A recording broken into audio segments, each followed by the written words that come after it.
5 seconds. Get ready. Sir, agriculture is neglected as against the industrial sector. If we say about investment, about encouragement given to the industry and the agriculture, and a comparison between them will show that agriculture is being discriminated as against industry. Amongst agriculture itself, in the irrigated area and non-irrigated area, there is a vast difference.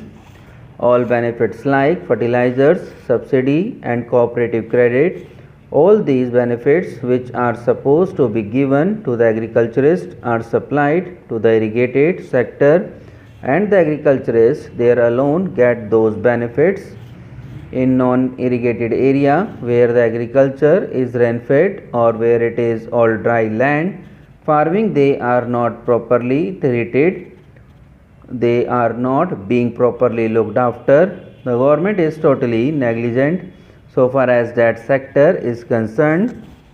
So far as the drought prone areas are concerned in our country, there are areas where there is drought repeatedly.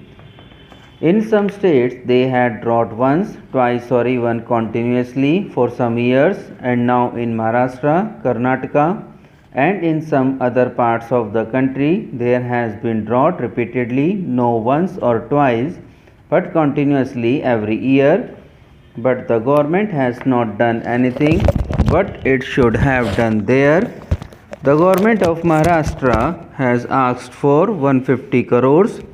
So far as the drinking water is concerned, assistance to the agriculturists is very meager and they are suffering because their crops have been lost, and the government has hardly given rupees 25 crores or rupees 30 crores, and because of this insufficient assistance the work which has to be done to meet the scarcity condition in Maharashtra is not being done properly.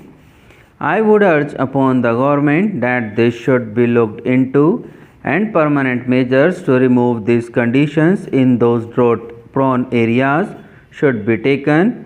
How those problems can be solved, how a particular investment has to be made, all these have to be looked into.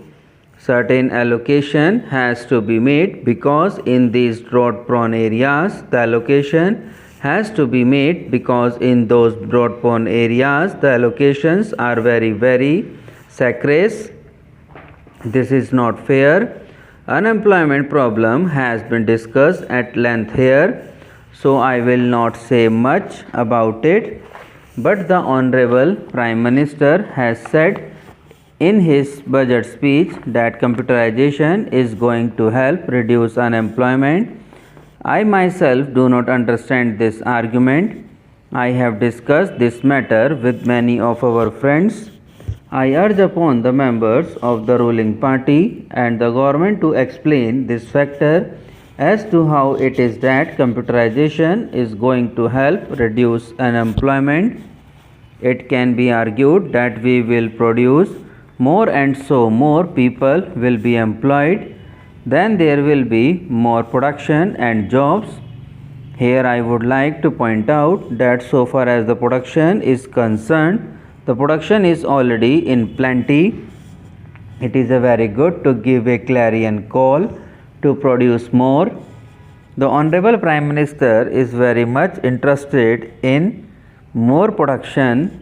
We are fighting for more production, but if there is no purchasing power with the common people, then what is the use of having production only?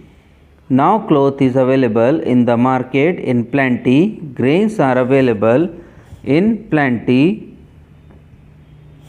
but the common people do not have the purchasing capacity to purchase cloth and grains. They cannot have 2 square meals a day. They cannot have sufficient clothing for themselves. This factor should be taken into account while saying so. The purchasing capacity of the common people should be increased. I would like to draw the attention of the government to an important issue which has been pending since 1956. There is a border dispute between the government of Maharashtra and the government of Karnataka. Certain people in boundary areas want to join Maharashtra. When the linguistic state were formed in 1956, at the time of reorganization of states, it was expected that certain parts in between the boundary would be given to Maharashtra. Since then, these people are expressing their desire they should be allowed to join Maharashtra.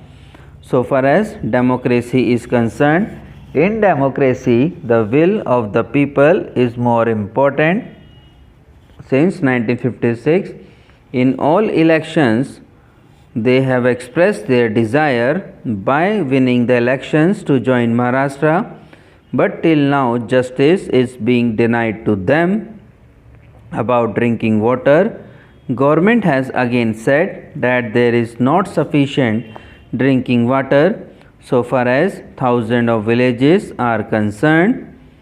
It is very disappointing that even after 50 years of independence, we are still not able to provide sufficient potable water to the villages.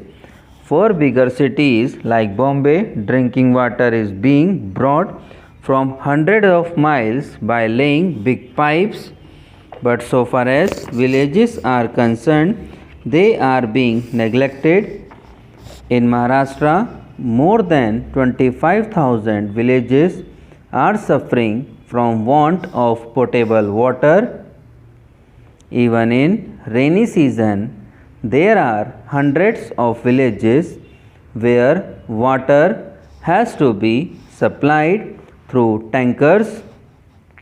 I would urge upon the government to look into this matter. Subscribe now and press the bell icon. Never miss an update.